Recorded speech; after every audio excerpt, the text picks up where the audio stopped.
देवा गोठीची हे ऐकता, बोधू उपजतसे चित्ता, मा अनुभवे तल्लीनता, नोहेल केवी. देवा, या योग मार्गाचे एकाग्रतेने श्रवण करीत असताना चित्तामध्ये ज्ञान प्रगट होते, तर मग त्याच्या अनुभवाने तल्लीनता का बरे प्राप्त होणार नाही? म्हणवूनी एथ काही अनारिसे नाही, परिनाव भरी चित्त देई, बोला एका.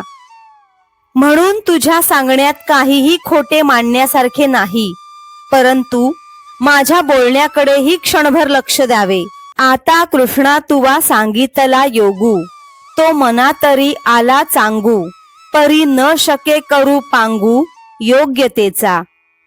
हे श्रीकृष्णा, तू जो योग मार्ग सांगितलास तो मला उत्तम प्रकारे पटला, परंतु माझी योग्यता कमी असल्यामुळे माझ्या हातून या योग मार्गाची साधना घडणार नाही.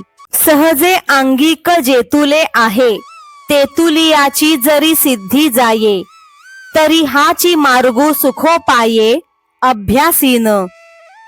स्वभावतः माझ्या अंगी जेवढी योग्यता आहे तेवढ्या योग्यतेने जर हा अभ्यास सिद्धीत जाईल, तर याच मार्गाचा मी सुखाने अभ्यास करीन. ना तरी देव जैसे सांगतील, तैसे आपण पे जरी न ठकेल, तरी योग्यते वीण होईल, तेची पुसो. किंवा देव जसे सांगतील तसे जर माझ्या हातून होणार नसेल, तर योग्यतेशिवाय माझ्या हातून होण्यासारखे असेल तेच विचारतो.